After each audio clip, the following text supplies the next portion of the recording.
Hello and welcome to the Power of Positive Thinking. My name is Emily Whelan and I'm here to help you learn how to grow and develop a more positive mindset. And first, just let me wish you a very happy new year. I'm so excited to be back and I can't wait to share the videos over the next 6 weeks with you that are going to help you set and achieve your goals for 2017 so that you can make this year your most productive year yet. And in today's video, we're going to focus more so on preparation and preparing ourselves mentally.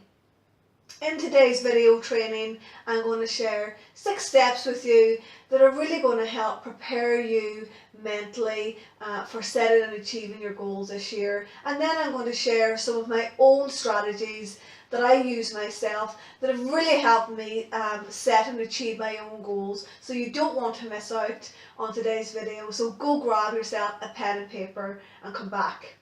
So step number 1. I want you to start with doing the brain dump exercise. Now, we did this exercise in 2016. In fact, it was the last video training that I did for last year, and you can find this on my website. You can just go to www.emilywhelancoaching.com and look up how to prepare yourself mentally for the new year.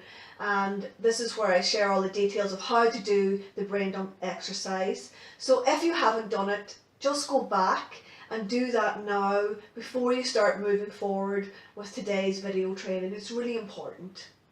Number 2, go and buy yourself a journal. You see, by writing down your goals, you have a 90% more chance of achieving your goals. Now, this has been proven time and time again, and there's been lots of studies done.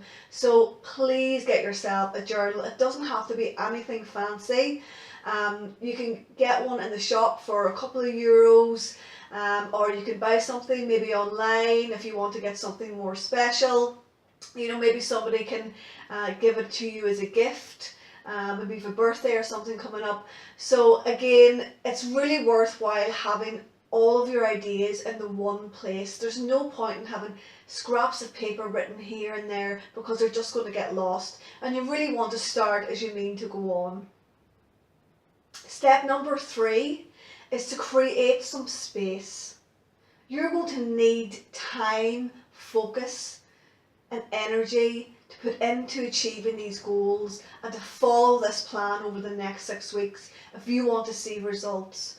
So you really need to make this a priority. You need to create some space in your life. So again, maybe pick a day that's going to suit you. Maybe you're a morning person and maybe you can get up a little bit earlier in the morning. Maybe you're an evening person, you like to do it at night and you have more time in the evening. Figure out when is going to be the best time to do it and schedule it into your week. Really make this happen and make it a priority. Step number 4 is be realistic. You know, be honest with yourself and ask yourself, how much time can you really give, you know, to commit to following through the next 6 weeks of this series of goal setting strategies and ideas that I'm going to share with you. You know, how are you going to create that space for yourself? Do you need to maybe get a babysitter so that you can free up some space for yourself? Do you need to maybe delegate some things to other people? You know, are you really busy Monday to Friday? Is it going to be more likely at the weekend? You know, stick to a day and a time and a schedule. For me, I do it every Sunday. I actually call it my Super Soul Sunday, and I love getting up early every Sunday morning and, you know, working on my goals, my plans and scheduling my week. So just think about your own life and what's going to work best for you. Number 5, please don't skip steps. This is a really common mistake that most people make. You know, start as you mean to go on. If you fail to plan, you plan to fail. And I mean, at the end of the day, what is the point in doing these exercises if you're just going to skip through them? So really take the time and effort to sit down with each of the steps so that you can really give yourself the best possible opportunity to reach your goals. And finally, number 6, have fun. Learn to enjoy doing these exercises. I love waking up every Sunday to do my goals and schedule my week because it frees up so much headspace for me, and I don't need to be stressing or worrying or thinking about what I need to do. It's about learning to enjoy the journey of life. There's going to be setbacks, you're going to make mistakes along the way, but don't worry, there's always opportunities to learn and grow from this. So learn to enjoy the journey. So now I'm going to share some strategies with you that really helped me to succeed. The secrets to my success was really down to the planning and the small little details. So, for each and every goal that you have and that we're going to go through, I want you to follow these strategies for every single one of them. So the first strategy I'm going to share with you may seem very obvious and very simple, but you would be very surprised at the amount of people that don't actually do this. And that is to write down your goals and get very clear and specific on each one of your goals. For example, you might have a goal to save money. Okay, so, we'd all love to have more money and save more money. But again, that's just an idea, that's just living in your mind. You need to write more details down about that. You need to get more clear and more specific on that goal. How much money? What is the total amount of what you want to save? Write down a figure. Don't try to guess or estimate or rush through. Take the time to figure out exactly how much money it is that you're going to need. What's the purpose of saving this money? Is it for a holiday? Is it for a lovely new pair of shoes? Is it maybe for a new wardrobe? Is it for a car?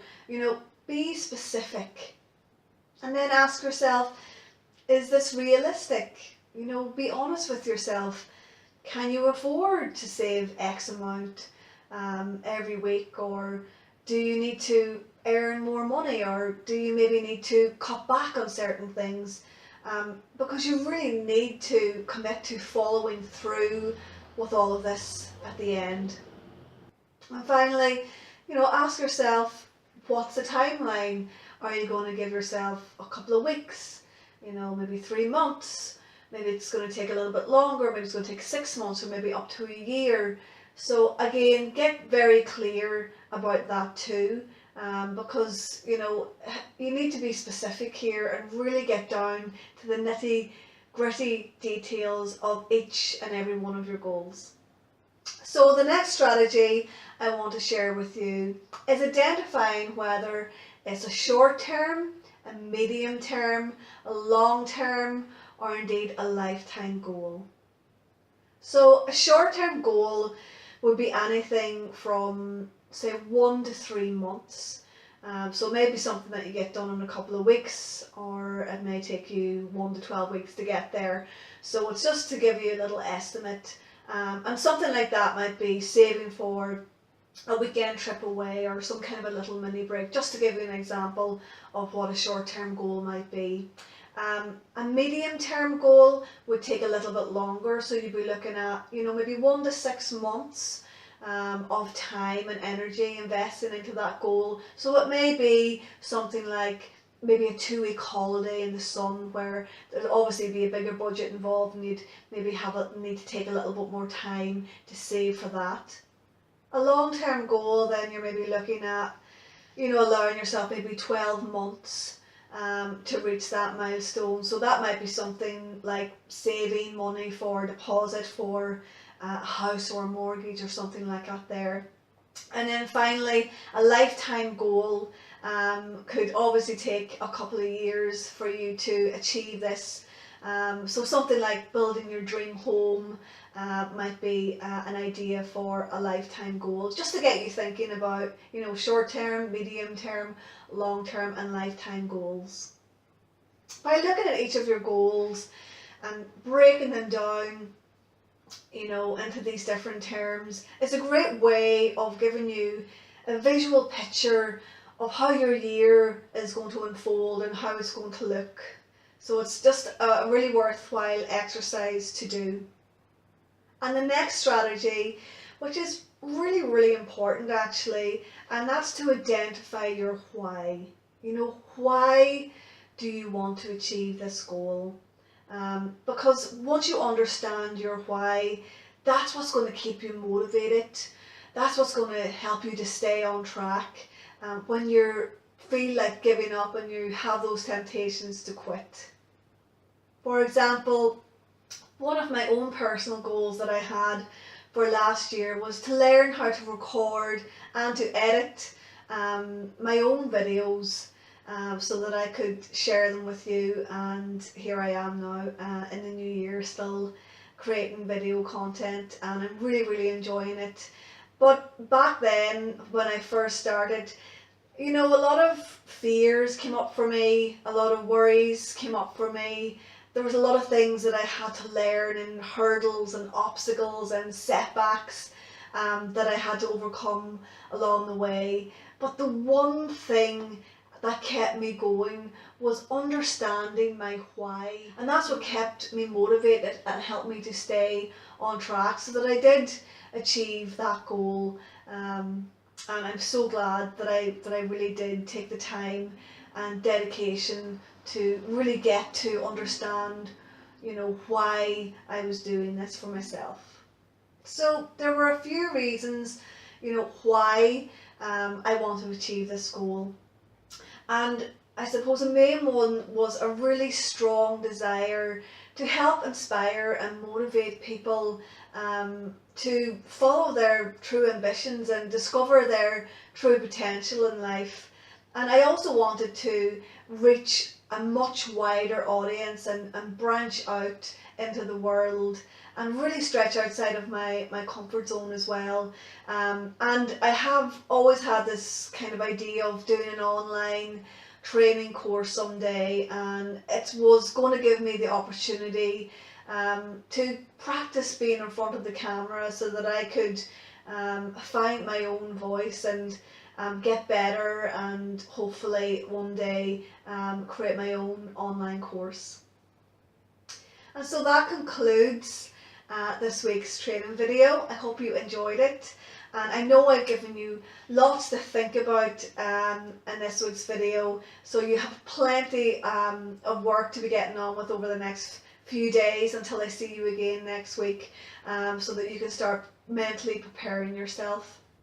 As always, it's time for you to take action. So go ahead and start writing down all of your goals, follow all the steps and all the strategies that I've just shared with you, and take the time to get crystal clear on each one of your goals.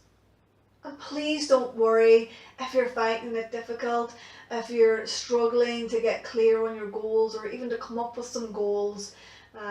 Just let go of perfectionism and just start, jotting down some very, very simple ideas.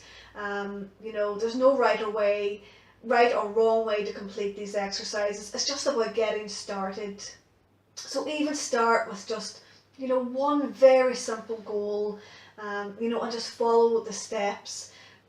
Participate in all the exercises, and simply by doing that, it's just going to help give you a little bit more clarity, and it's also going to help to open up the creative side of your brain as well, so that as you're moving along, it'll allow new ideas, and you'll become more open to new ideas as you're moving along. So I'll be back next week with some more ideas and strategies to help you set and achieve your goals for 2017. I hope you've enjoyed this video training today. Sign up to my newsletter, visit www.emilywhelancoaching.com. Feel free to drop me a line at info@emilywhelan.com, and have a wonderful week, and I look forward to seeing you soon. Bye bye.